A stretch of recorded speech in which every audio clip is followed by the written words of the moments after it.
black snake, and this snake, it does not deserve its reputation. They are classed as a dangerous snake, but they are not considered a deadly snake.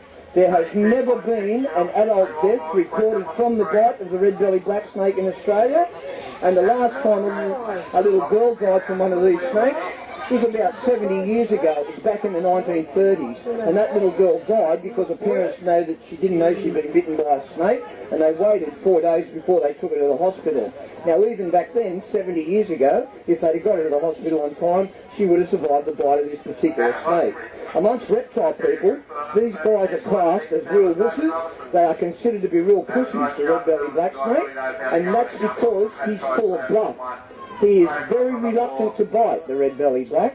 You've literally got to tread on him, you've got to stay trod on him, you've got to pick him up and physically hurt him, or you've got to put him in a situation where he thinks he's cornered and he feels his life is in absolute peril, and then he might bite you. They're even known for butting, where they won't open their mouth, they'll strike at you, and they'll keep their mouth closed, and they'll hit you 3 or 4 times, giving you a warning. Just leave me alone, and I'll gladly do the same for you. Now, the best thing about the red-bellied black snake is he eats other more venomous snakes. He'll hunt down the brown snake and make a meal out of him. He'll eat tigers, copperheads, and death adders if he comes across them as well. He is immune to other snakes' venom, yet his venom is very toxic to all these other snakes. A Breton could bite him all day, and it wouldn't affect this black snake in any way, shape or form. 1 or 2 bites from a black one, any of those snakes I mentioned, they'd be dead, and they would be disposed of inside his belly in a couple of minutes. So logic dictates that if this snake is reluctant to bite, if he can choose whether or not to inject venom, and he eats other more venomous snakes, you are better off with him down by the river or the dam or the creek than you are with these other nastier snakes on your property. You don't fix up a snake problem by taking a species of snake out of an area.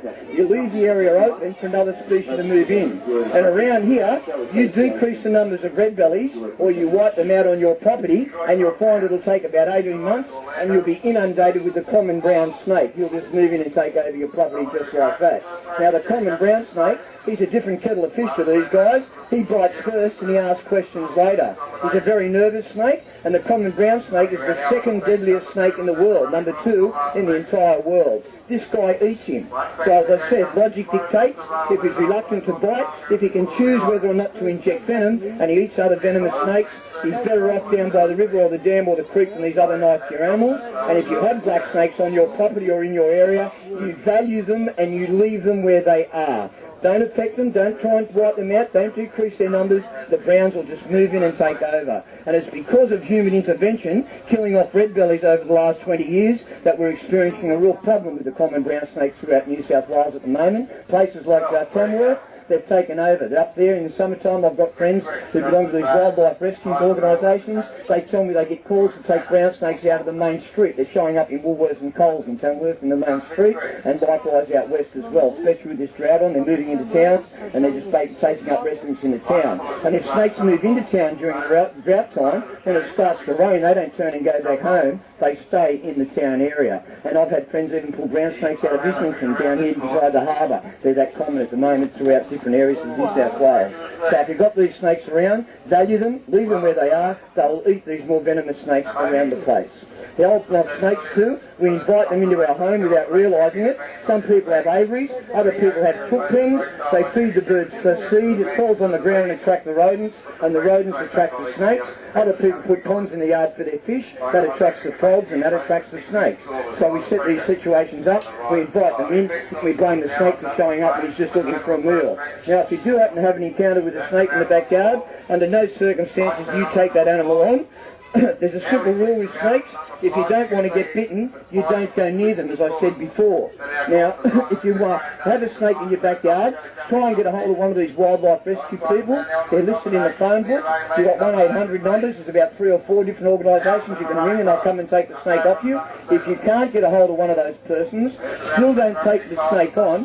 What you do is you go over to your wheelie bin, you tip all the rubbish out of your wheelie bin, you place it that 3 metres in front of the snake with the lid open on the ground. You pick up your hose, turn your tap on full bore, walk around the back of the snake, stay that 3 metres away, remember that's as far as you can see, and you walk around the back of him, and you get your hose, and you blast the snake with the hose, and you use that to direct him into the wheelie bin. Little bit of persuasion with the hose, show him a dark hole, and he'll just scoot straight into it. When he does, you race over, pick the lid up and put it on it, and take the lid down. That's all you have to do. He's trying to get away. It's this time of day he wants to go home. That's why he's trying to get under that bit of towel down there on the ground. So if you've got them in the yard, take them on.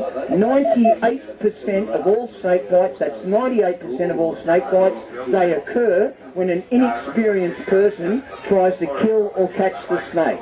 So it's a simple rule: if you don't want to get bitten, you leave the animal alone and go out the way to get a trained wildlife rescuer to come out and take that animal off your property. Now, I'll put these guys away, and we've got a little death adder to have a look at next.